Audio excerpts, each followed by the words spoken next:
ก่าแล้วให้ไส้เกิดประโยชน์ดีกว่าจะปลาไว้ให้ยุงเขาไข่ใช่ไหมเนาะให้น้ำขังให้ยุงเขาไข่ใช่นี่อุปกรณ์เขามีคัตเตอร์อันเดียวสำหรับตัดเนาะสำหรับตัดสำหรับปาดใช้คัตเตอร์ขีดเลยเนาะมัดเลยขีดเลยอันนี้เขาสิปาดแบบง่ายๆแบบพื้นๆแบบคนที่ว่าพอเคยเห็นแต่เชือเนาะเอาเบิ่งกันเลยเนาะเริ่มจากเติมออกมาขีดตามเส้นเขาต้องการเนาะขีดไปนี้เลย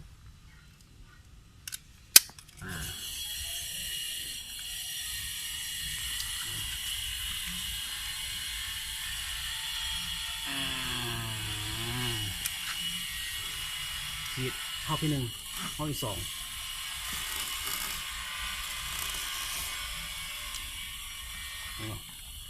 ขาดแล้วเนาะขาดแล้วถ้าสะดวกบางคนเขาจะปาดขอบนอกไปเนาะที่เขาอยากได้มันใหญ่เราปาดในถ้าอยากให้ตัวมันทีมันงามก็คือปาดขอบนี่เลยเนาะจะง่ายที่สุดเนาะนี่อยากยากหน่อยนึงแต่กับว่าเป็นอย่างก็ให้ได้เนาะถ้าสนใจเห็นอันนี้เขาทดสอบการปาดข้างตัวในนี่กับตัวนอกจะเป็นอะไรเนาะขันปาดตัวนอกเลยมันจะง่ายกว่าแล้วเห็นบ่คมไปเลยตีไปเลยเห็นบ่เบิ่งสินงานเนาะเบิ่งสินงาน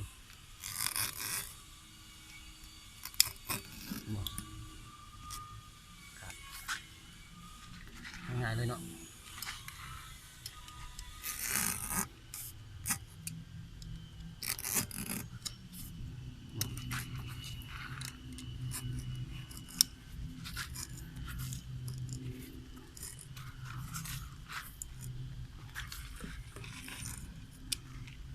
ง่ายเลย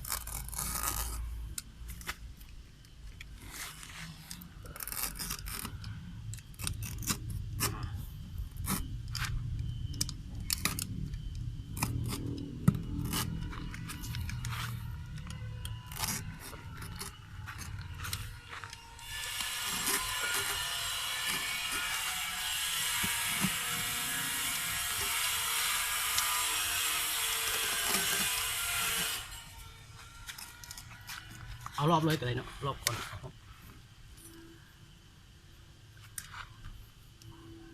ต้องระวังเนาะเพื่อย่านมาคัตเตอร์เลยสีมือเนาะอันตราย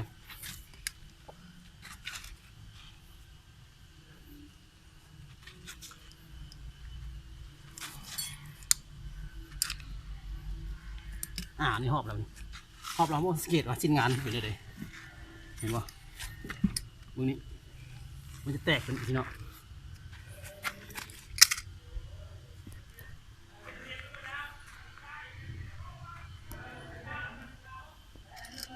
เขาไปสอบมันนี่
เริ่มขาดเนาะ